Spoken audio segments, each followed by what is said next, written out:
6 area high school football teams entered today with only one more step before the state finals and Memorial Stadium. 6 teams, 5 games. We've got them all. Let's get it going. We start in 2A with a matchup everyone's been waiting for. Maroa-Forsyth visiting St. Teresa. First half, one of the first drives of the game. The pass intended for Max Davenport, but it's intercepted by Michael Less. Sometimes less is more. That's a little too easy right there. The Bulldogs would lose the ball to a fumble, but later Jack Hogan makes it happen. All he's got to do is hand off to Jacardier Wright. And Wright, man, he is so good.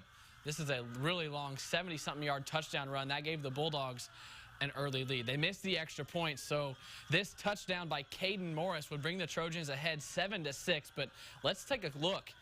I'm not so sure he got in, but the ref says he does. So it was 7-6 Maroa. They go on to win a close one, 16-14.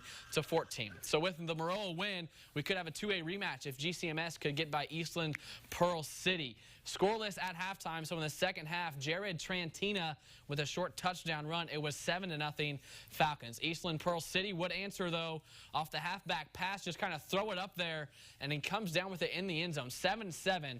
So fourth quarter now, watch this. Nathan Gerard, a bad snap. He just picks it up, heaves it up there, and there's Ryland Holt in the end zone. That's the game winner, 14-7. GCMS gets it done, so we get our rematch, Maroa, GCMS for the 2A state title.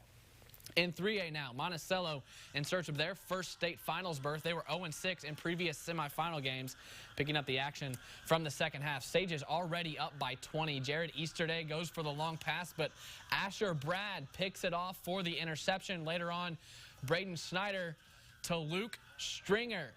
Great grab by Stringer for the touchdown. It was 26-0 Sages. Snyder to the air again. This time it's to Brad for the touchdown. Sages win it 40-14. They are on to state.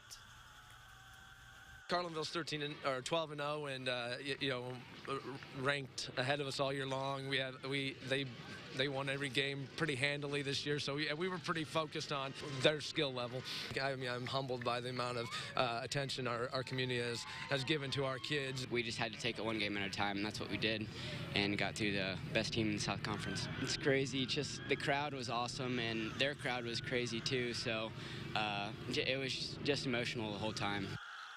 The Sages get Byron in the state championship next week at Memorial Stadium. Byron ended Monticello's season last year. Down in 1A, Argenta-OREANA hosting Camp Point Central. Watch this. This is early in the game. I think maybe the first or second play. Mikhail Stanley from Josh Williams trying to go to the left. There's nothing there, so he just goes, reverses field, and he hits the Jets. All gas, no brakes. He is gone. A long touchdown. PAT no good, though, so it was 6-0 Argenta-OREANA. Camp Point Central responds, though, with a long touchdown of their own coming right at you.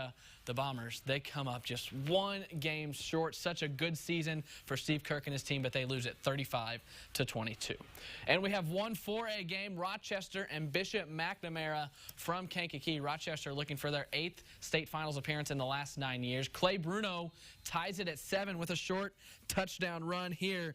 But Bishop Mac, they are a powerhouse. They tie it.